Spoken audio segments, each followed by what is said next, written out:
Tuhan, Shalom, selamat pagi. Kita berjumpa kembali saat pagi hari ini, saudara yang terkasih, untuk merenungkan bagian kebenaran firman Tuhan sesuai dengan tuntunan bacaan Alkitab tahunan kita. Sebelumnya mari kita sudah berdoa. Kami bersyukur kepadamu Tuhan, pagi hari ini Tuhan sudah memimpin menolong kami boleh ada kembali ya Tuhan dengan tubuh yang sehat, tidak kurang satu pun. Kami bersyukur, berterima kasih karena anugerah-Mu, setiamu, kebaikan bagi kami Tuhan. Pagi hari ini Tuhan kami akan merenungkan kebenaran firman-Mu Tuhan yang kami akan pelajari sesuai dengan tuntunan bacaan kami Tuhan.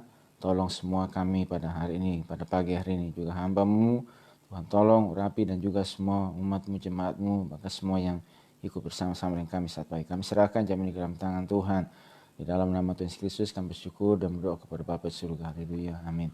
Itulah saudaraku yang dikasihi oleh Tuhan, pada hari ini 27 Juni tahun 2020, maka di dalam kitab Perjanjian Lama kita sudah sampai kitab Mazmur pasal yang ke-10 sampai yang ke-12. Dan saat pagi hari ini kita akan melihat bersama-sama dari Mazmur pasal yang ke-12. 12. Nah, saudara, dalam perikopnya ini adalah yang diberikan oleh LAI, yaitu doa minta tolong terhadap orang yang curang. Ya, dari ini sendiri adalah tulisan karangan dari Raja Daud. Nah, lalu jadi ada sebuah permohonan kepada Tuhan atas apa yang dialaminya, atas perlakuan curang yang dialami oleh Daud. Jadi dia hanya datang memohon, meminta kepada Tuhan supaya orang-orang yang berlaku curang terhadapnya itu Tuhan segera berperkara, Tuhan segera menolong kehidupannya. Nah, di ayat yang pertama untuk pemimpin berdua menurut lagu yang ke-8, Mazmur Daud. Tolonglah kiranya Tuhan, sebab orang saleh telah habis, telah lenyap orang-orang yang setia dari antara anak-anak manusia. Mereka berkata dusta yang seorang kepada yang lain, mereka berkata dengan bibir yang manis dan hati yang bercabang. Biarlah Tuhan mengeras segala bibir yang manis dan setiap lidah yang bercakap besar. Dari mereka yang berkata dengan lidah kami menang, bibir kami menyokong kami, siapakah Tuhan atas kami? Oleh karena penindasan terhadap orang-orang yang lemah, oleh karena kalian orang-orang miskin, sekarang juga aku bangkit, firman Tuhan. Aku akan beri keselamatan kepada orang yang menghauskannya. Janji Tuhan adalah janji yang murni, bagikan perak yang teruji. 7 kali dia murnikan dalam dapur berburan di tanah. Engkau Tuhan yang akan menepatinya. Engkau akan menjaga kami senantiasa terhadap angkatan ini. Orang-orang fasik berjalan kemana-mana, sementara kebusukan muncul di antara anak manusia. Di bagian ini saudara kita lihat ada satu keyakinan yang kuat kepada Tuhan, bahwa Tuhan akan segera bangkit.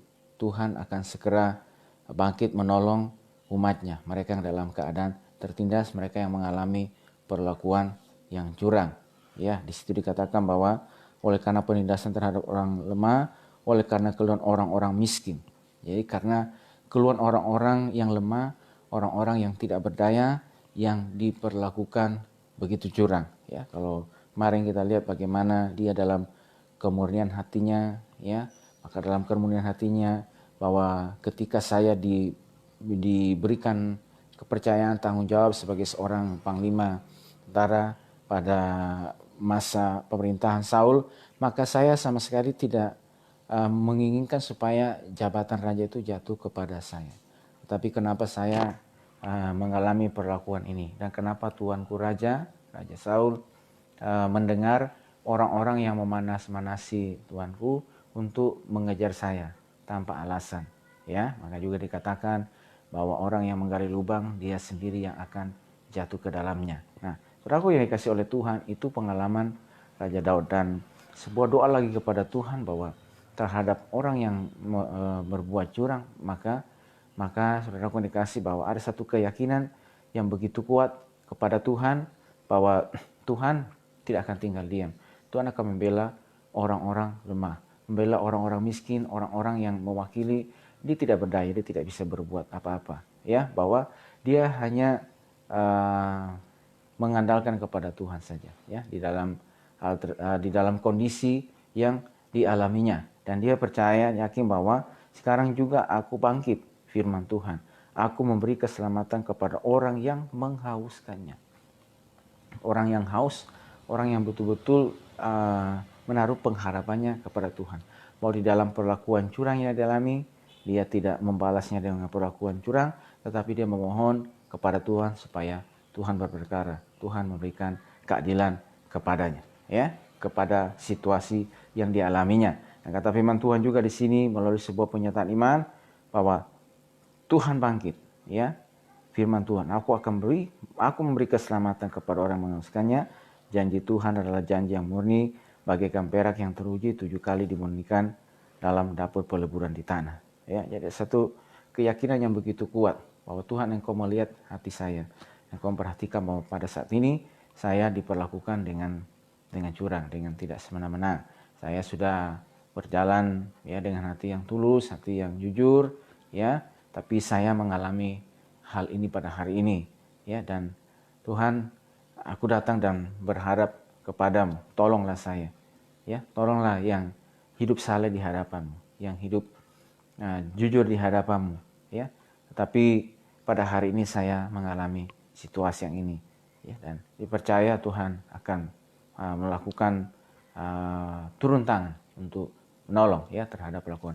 Itu artinya juga bahwa orang-orang yang melakukan perbuatan curang, bahwa jangan sampai oleh karena dalam keadaannya mungkin merasa diri bahwa hari ini tidak terjadi apa-apa, hari ini aman-aman saja, saya terus di sini, katakan firman Tuhan bahwa mengerat segala bibir yang manis, ya, lidah yang bercakap besar, mereka berkata dusta yang seorang kepada yang lain, mereka berkata dengan bibir yang manis, ayat yang ketiga, ya, dan hati yang bercabang, bibir yang manis, lidah yang bercakap besar, ya. Jadi bahwa mereka yang berkata dusta, yang bibir yang manis, hati yang bercabang, lidah yang bercakap besar, ya, bahwa jangan sampai terus merasa dalam keadaan tinggal bahwa saya tidak terjadi apa-apa, ya, maka dia akan terus mengatakan dengan bibirnya, dengan mulutnya berkata yang tidak benar, berkata dusta, ya, dan di situ di ayat yang kedua lagi, dari mereka yang berkata dengan lidah kami menang, bibir kami menyokong kami. Siapakah Tuhan atas kami? Siapakah yang akan meluputkan kami? Atau siapakah yang akan berperkara dengan kami? Atau artinya bahwa dalam kondisi orang yang melakukan hal tersebut, dia mengatakan bahwa saya pada hari ini adalah Tuhan, gitu. Ya, siapa bahwa ketika mereka berkata dengan lidah kami menang, ya, bibir kami menyokong kami, gitu, ya. Jadi bahwa orang tersebut ketika melihat dia terus berkata yang tidak benar, berkata dusta, ya, kepada sesamanya, ya.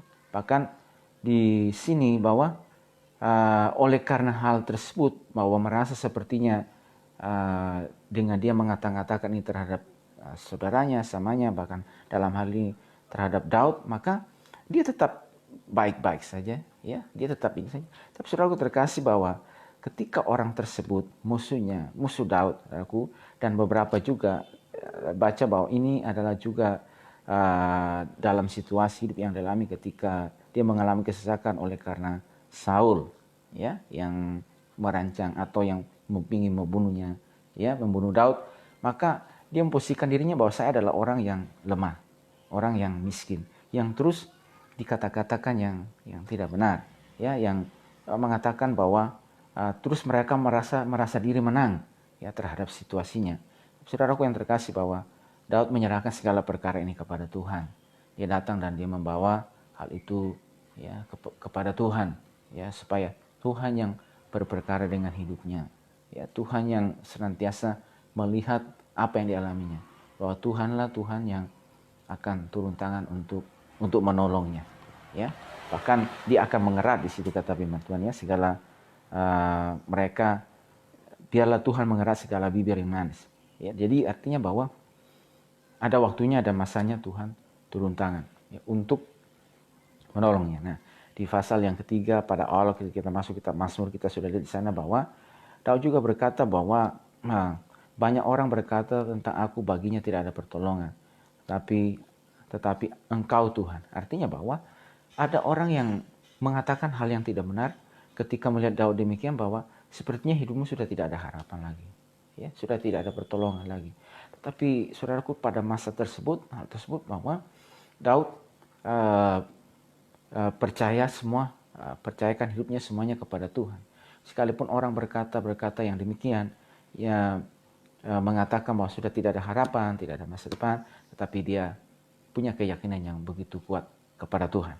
Nah, saudaraku, itu di pasal yang ketiga itu ketika dia sudah menjadi seorang raja, ya, dan Absalom anaknya ingin mengkudetanya, sebab itu dia lari. Nah, pada pasal ini saudaraku, ketika Saul yang mengejar-ngejarnya, dia pada posisi itu sebagai seorang yang lemah, seorang yang miskin, yang tidak berdaya, ya, dan terus musuh datang untuk mengata-ngatakan, ya, dengan bibirnya, dengan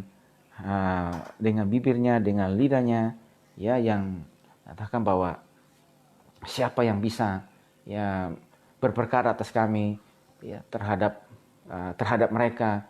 Tapi saudaraku terkasih, bahwa keyakinan yang begitu kuat kepada Tuhan, bahwa Tuhan, Engkau yang mendengar, ya, seruan, keluhan orang miskin. Sekarang juga aku akan bangkit. Saudaraku terkasih, ada pembelaan Tuhan. Masanya Tuhan membela setiap kehidupan kita. Kalau kita dalam posisi-posisi yang rasa-rasanya saya tidak mampu, tidak berdaya, dan tidak bisa berbuat apa-apa atas kondisi yang saya alami.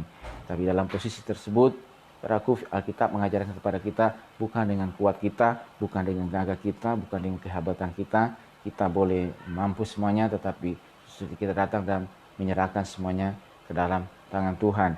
Biar dia Tuhan yang berperkara, karena janjinya adalah janji yang murni. Ya, di sini kata firman Tuhan, bagaikan perak yang teruji, 7 kali dimurnikan dalam dapur peleburan di tanah. Tuhan yang akan menepatinya. Artinya Tuhan yang menepatinya. Yang pertama, pembelaan Tuhan atas kehidupan Daud, dan yang berikutnya atas mereka yang merasa diri, ya, terus berkata-kata yang curang, berbuat yang curang dengan mulutnya, dengan lidahnya, ya, memperlakukan sesamanya, memperlakukan orang yang lemah, ya, dengan tidak baik, dengan curang. Saya percaya bahwa Tuhan pasti berperkara, ya, dengan kehidupannya. Nah, kita percaya juga pada pagi hari ini, setiap kehidupan kita umat Tuhan, saudaraku yang dikasihi oleh Tuhan, apapun posisi saya dan saudara pada hari ini, ya, kita percaya bahwa Tuhan akan berperkara dengan setiap kehidupan kita. Ya, kalau dalam posisi misalnya terkasih kita seperti mengalami Raja Daud ini, ada satu lagi teladan yang begitu baik, ya, pengalaman iman, pengalaman rohani yang ditunjukkan oleh seorang Daud, ya, yang hidupnya sungguh berpaut kepada Tuhan. Bahwa ketika dia mengalami perlakuan yang demikian, maka dia datang dan memohon, minta, ya, pertolongan kepada Tuhan. Sesungguhnya juga saudaraku, bahwa ini juga merupakan sebuah tindakan untuk mengampuni, ya, musuhnya, mengampuni orang yang melakukan perbuatan yang demikian. Dan itu saudaraku terbukti ketika Saul dan anak-anaknya dalam medan pertempuran bunuh, dan ada orang yang membawa kabar, ya, kepadanya bahwa dia yang akhirnya juga memarang daripada Saul. Maka saudaraku akhirnya dianggap sebagai orang pahlawan. Tapi apa yang dilakukan oleh Daud? Apakah engkau tidak segan untuk mengangkat tangan terhadap orang yang diurapi oleh Tuhan? Bahkan ketika juga ada kesempatan, ada masa di mana dia memperoleh kesempatan untuk melenyapkan Saul, saudaraku, maka Daud tidak melakukannya, ya, karena dia melihat bahwa ini adalah seorang raja yang, saudaraku, dia pernah diurapi oleh Tuhan. Ya, dia adalah seorang raja yang dipakai oleh Tuhan untuk menyelamatkan umat Israel, dan dia tidak mau mengangkat dan juga tidak membiarkan orang-orangnya untuk membunuhnya, ya, sekalipun ada kesempatan, bahwa dia mengatakan bahwa biar pembalasan itu adalah hak daripada Tuhan, ya. Dan saudaraku, pembelaan Tuhan terjadi, tolongan Tuhan terjadi, dan akhirnya kita melihat sampai akhirnya Saul juga berhenti mengejar Daud. Karena apa, saudaraku, bahwa itu yang dikatakan oleh Daud, bahwa itu yang dikatakan firman Tuhan. Orang yang menggali lubang, dia akan sendiri jatuh ke dalamnya. Ya, jadi artinya apa? Pembelaan Tuhan pasti ada. Perkenanan Tuhan ada bagi setiap orang-orang yang hidup saleh, hidup jujur, hidup takut akan Tuhan. Ya, ketika mereka menyerahkan seluruh hidupnya kepada Tuhan. Kita percaya juga pada satu sisi yang lainnya, berhenti berbuat kecurangan, berhenti berkata-kata yang tidak benar, berhenti berkata dusta, berhenti merasa bahwa pada hari ini saya baik-baik saja. Saudaraku, firman Tuhan datang, berhenti dari setiap rancangan-rancangan yang tidak benar terhadap sesama kita. berhenti terhadap perkataan-perkataan yang tidak benar terhadap sesama kita, terhadap siapa saja. Tapi justru kita membawa mulut kita ini untuk berkata-kata yang sesuai dengan benar firman Tuhan.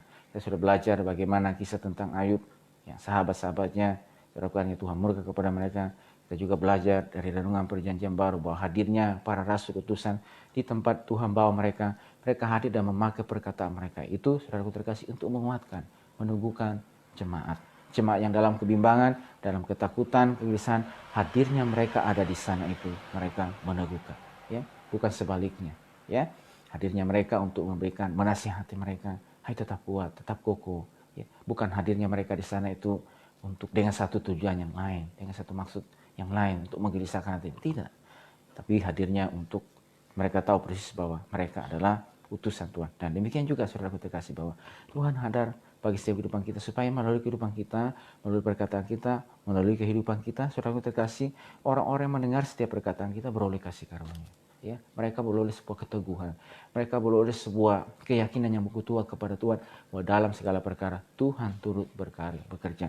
Bukan saudaraku yang terkasih memakai perkataan ini, memakai mulut ini untuk berkata-kata yang tidak benar tentang kita, ya, untuk terus memperlakukan juga perlakuan-perlakuan yang tidak sesuai benar firman Tuhan. Kenapa saudaraku? Bahwa ada masanya, ada waktunya juga Tuhan berperkara, baik kepada orang yang mengalami perlakuan yang seperti posisi Daud ini, dalam keadaan miskin, dalam keadaan yang lemah pada satu, maupun juga kepada mereka yang terus merasa dirinya bahwa saya tidak terjadi apa-apa dengan saya, maka dia terus mulai berdosa dengan mulutnya. Nah, saudaraku yang terkasih dalam Kristus Yesus pada pagi hari ini.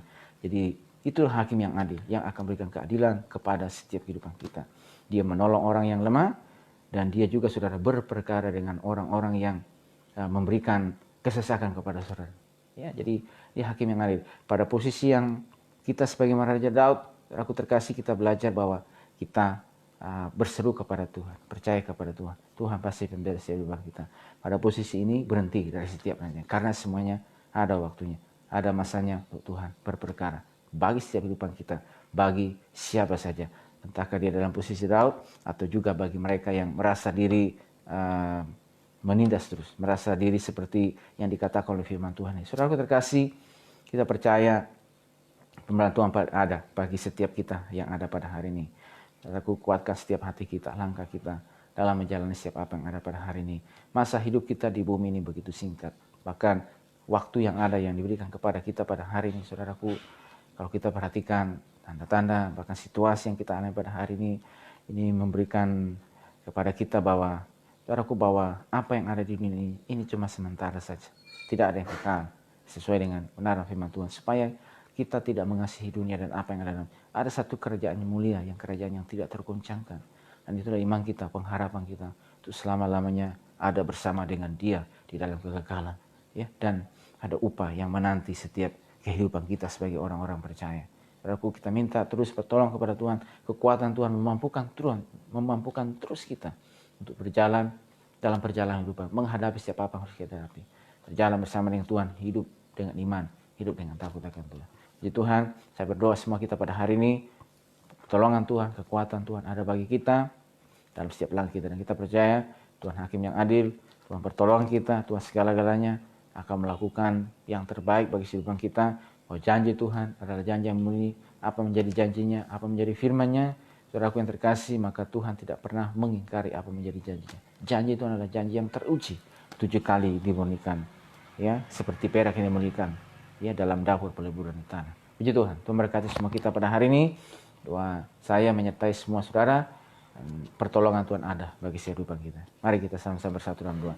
Kami syukur kepadamu Tuhan pagi hari ini, kami percaya pertolongan Tuhan selalu ada, pembelaan Tuhan selalu ada bagi setiap kehidupan kami, ya Tuhan, anak-anak-Mu, umat-Mu yang menaruh iman, yang percaya kepada Tuhan, walau dalam posisi apapun kami Tuhan.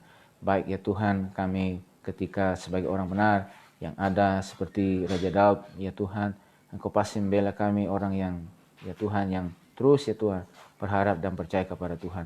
Dan kami percaya juga setiap orang-orang yang memperlakukan kami dengan tidak baik, dengan tidak benar, ya Tuhan, pembelaan Tuhan juga pasti ada, dan Tuhan juga pasti akan berperkara dengan siapa saja yang melakukan hal demikian ya Tuhan. Bahwa kami semua ada di hadapan-Mu, berdiri di hadapan hakim yang adil, yang akan menghakimi dalam keadilan dan kebenaran. Berdoa Tuhan, kekuatan Tuhan, pertolongan Tuhan ada bagi seluruh umat-Mu saat pagi hari ini Tuhan, dalam menjalani setiap aktivitas kami, penghiburan Tuhan, sukacita Tuhan, ketenangan Tuhan ada bagi kami ya Tuhan, bagi setiap langkah kami ya Tuhan, bagi juga daerah tempat di mana kami berada dan keluarga kami, juga di dalam rumah-Mu di mana kami berada semuanya, Tuhan yang menolong terus setiap kehidupan kami. Bersyukur kepadamu, terima kasih hari yang baru ini. Tuhan sertai kami sepanjang hari ini. Kami syukur atas karya-Mu, atas pertolongan bagi kami. Di dalam nama Tuhan Yesus Kristus, kami bersyukur dan berdoa kepada Bapa di surga. Haleluya. Amin. Puji Tuhan, memberkati semua kita saat pagi hari ini dan shalom.